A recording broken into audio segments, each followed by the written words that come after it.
Good morning. അങ്ങനെ കളിയാക്കലുകൾക്കും കുത്തുവാക്കുകൾക്കും ഇടയിൽ നിന്ന് F-35 യുദ്ധവിമാനം പറന്നുയരാൻ പോകുന്നു.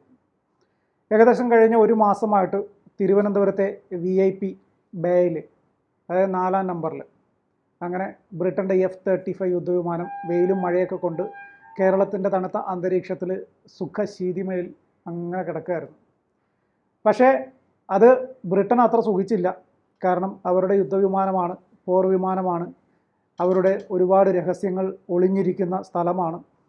അത് നാറ്റോ സഖ്യത്തിൽ പോലും പെടാത്ത മറ്റൊരു രാജ്യത്ത് അവരുടെ അടുത്ത ബന്ധം പുലർത്തുന്നു എന്ന് പറയുന്നെങ്കിൽ പോലും നാറ്റോ സഖ്യത്തിൽ ഇല്ലാത്തത് കൊണ്ട് തന്നെ F-35 യുദ്ധവിമാനം ഇന്ത്യക്കില്ല.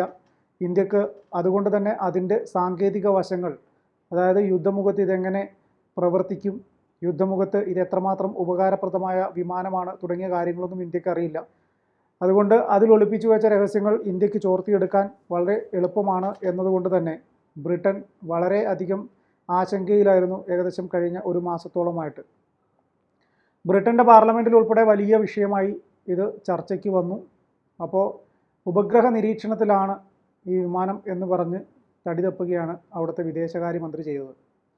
പിന്നീട് അവിടുന്ന് ഒരു 10-28 പേരുമായിട്ട് ഒരു വിമാനം ഒമാനിലെ ബ്രിട്ടൻ്റെ വ്യോമതാവളത്തിൽ നിന്ന് ഒരു വിമാനം വരുന്നു. അതിൽ നിന്നൊരു 14 പേര് ഇവിടെ നിൽക്കുകയും ബാക്കി 10 പേര് ഈ വിമാനം സർവീസ് ചെയ്ത് അറ്റകുറ്റപ്പണികളൊക്കെ തീർത്ത് തിരിച്ചു കൊണ്ടുപോകാൻ വേണ്ട അടിസ്ഥാന സൗകര്യങ്ങളൊക്കെ ഒരുക്കി കാര്യങ്ങളൊക്കെ പറഞ്ഞു കൊടുത്തിട്ട് അവർ തിരിച്ചുപോയി.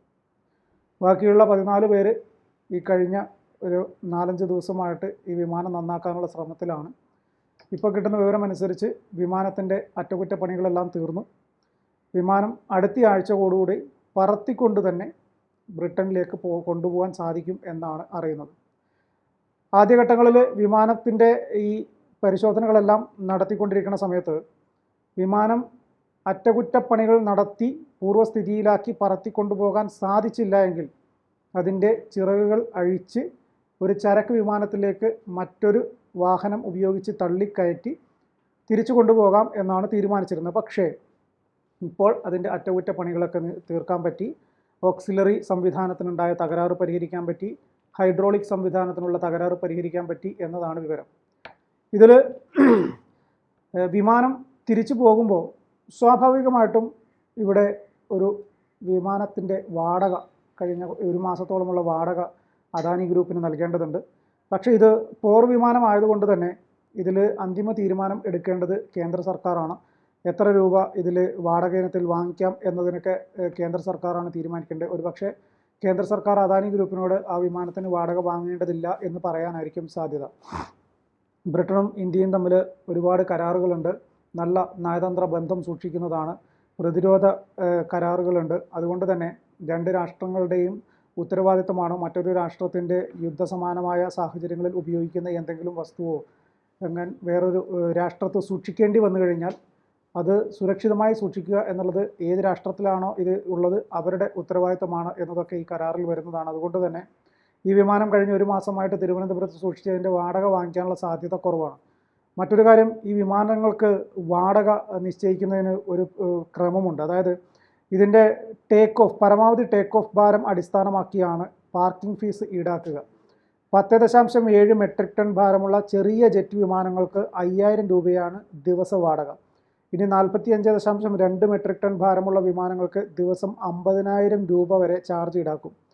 27,300 കിലോ അഥവാ 27.3 മെട്രിക് ടണ്ണാണ് F-35ൻ്റെ ഭാരം. അതിനാൽ ഏകദേശം 26,261 രൂപയോളം പ്രതിദിന വാടകയായി നൽകേണ്ടി വരുമെന്നാണ് Indian defence research wing report ചെയ്യുന്നത്. F-35 ഇനി വാടക കൊടുക്കേണ്ടി വന്നു കഴിഞ്ഞാൽ 26,261 രൂപ വീതം കഴിഞ്ഞ എത്ര ദിവസമാണോ അതിവിടെ പാർക്ക് ചെയ്തിരിക്കുന്നത് അത്രയും ദിവസത്തെ വാടക ഇവിടെ കൊടുക്കേണ്ടി വരും. ജൂൺ 14-നാണ് ബ്രിട്ടീഷ് നാവികസേനയുടെ റോയൽ നേവിയുടെ F-35 പോർ വിമാനം തിരുവനന്തപുരം വിമാനത്താവളത്തിൽ അടിയന്തര ലാൻഡിംഗ് എന്ന് പറഞ്ഞിട്ട് ഇറക്കിയത്. അടിയന്തര ലാൻഡിംഗ് എന്ന് പറയാൻ കാരണം വിമാനത്തിലെ ഇന്ധനം തീരാൻ പോകുന്നു എന്നൊരു ഘട്ടത്തിലാണ് ഈ വിമാനം അവിടെ ഇറക്കിയത് എന്നാണ് ആദ്യഘട്ടങ്ങളിൽ വിവരം.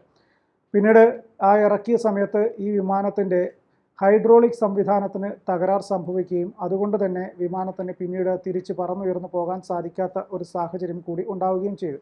അതുകൊണ്ട് ആണ് തിരുവനന്തപുരത്ത് F-35 വിമാനം കഴിഞ്ഞ ഒരു മാസക്കാലമായിട്ട് വെയിലും മഴയൊക്കെ കൊണ്ട് VIP ബേയിൽ, അതായത് 4-ാം നമ്പർ ബേയിൽ, അത് VIP ബേ ആണ്, അവിടെ ഇത് സൂക്ഷിക്കേണ്ടി വന്നത്.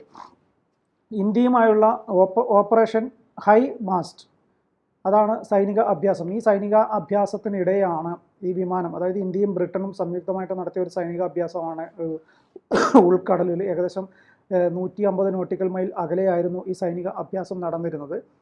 അവിടെ വെച്ച് ഈ പരിശീലനമൊക്കെ നടക്കുന്നതിനിടയിൽ ശക്തമായ മഴ പെയ്തു. ശക്തമായ മഴയും അതിനപ്പുറത്തേക്ക് വലിയ തിരമാലകളും വന്നു. ഈ ഒരു ഘട്ടത്തിൽ വിമാനത്തിന് ഒരുപാട് തവണ ശ്രമം നടത്തിയിട്ടും ഈ വിമാനം വഹിക്കുന്ന കപ്പലിലേക്ക് ഇറക്കാൻ സാധിച്ചില്ല. പ്രിൻസ് ഓഫ് വെയിൽസ് എന്ന് പറയുന്ന HMS പ്രിൻസ് ഓഫ് വെയിൽസ്, ഈ കപ്പലിലേക്ക് ഈ വിമാനത്തിന് ഇറങ്ങാൻ സാധിച്ചില്ല. ആ ഘട്ടത്തിൽ വിമാനത്തിൻ്റെ ഇന്ധനം തീരാവുന്ന ഒരു സാഹചര്യം വരുന്നു.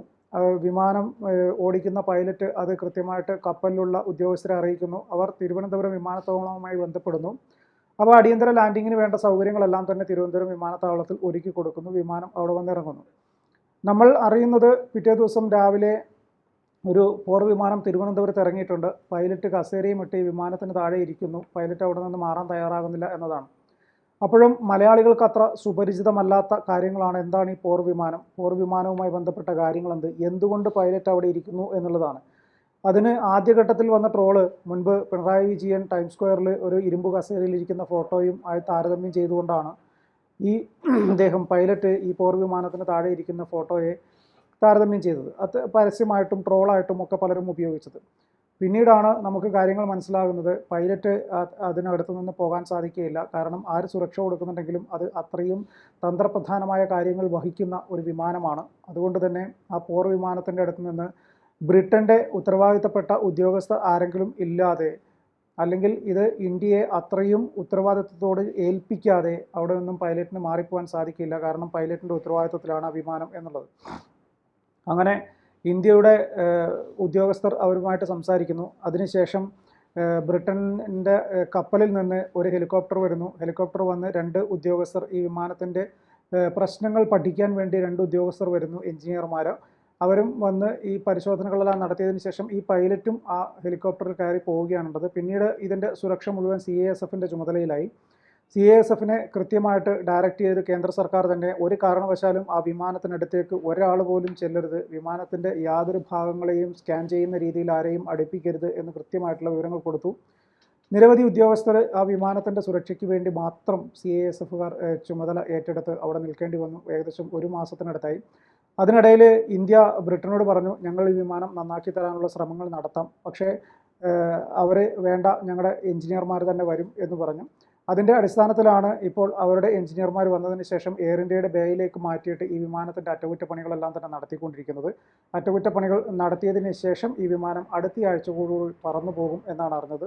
നമ്മുടെ കേരള ടൂറിസം ഒക്കെ പറഞ്ഞതുപോലെ കേരളത്തിൽ വന്നാൽ അത്ര പെട്ടെന്നൊന്നും നമുക്ക് തിരിച്ചു പോകാൻ സാധിക്കില്ല, സംശയമുണ്ടെങ്കിൽ ഈ പോർ വിമാനത്തോട് ചോദിക്കൂ എന്ന് പറഞ്ഞതുപോലെ മകനെ മടങ്ങി വരൂ എന്ന ബ്രിട്ടനിലെ മലയാളികളുടെ ഹോട്ടൽ കൊടുത്ത പരസ്യമാണ് ഇപ്പോൾ ബ്രിട്ടൻ ഇന്ന് വന്ന ഈ പോർ വിമാനം കേട്ടിരിക്കുന്നത് എന്നാണ് അടുത്ത ട്രോള്. അതായത് പോർ വിമാനം അടുത്ത ആഴ്ചയോടുകൂടി അതിൻ്റെ അറ്റകുറ്റപ്പണികളെല്ലാം പൂർത്തിയാക്കിയിട്ട് അത് തിരിച്ച് ബ്രിട്ടനിലേക്ക് തന്നെ പറന്നു പോകും എന്ന് പറയുന്നു. എന്തായാലും F-35 എന്ന യുദ്ധവിമാനത്തെക്കുറിച്ച് മലയാളികൾക്ക് ഒരു ഏകദേശ ധാരണകളൊക്കെ കിട്ടാൻ വേണ്ടി ഈ തിരുവനന്തപുരത്ത് ലാൻഡ് ചെയ്ത ഈ വിമാനം കാരണമായിട്ടുണ്ട്. നമ്മളും F-35 എന്ന വിമാനത്തെക്കുറിച്ച് കുറച്ചുകൂടി കാര്യങ്ങൾ പഠിച്ചു എന്നതാണ് വസ്തുത. എന്തായാലും വിമാനം നന്നാക്കി തിരിച്ചു പോകട്ടെ.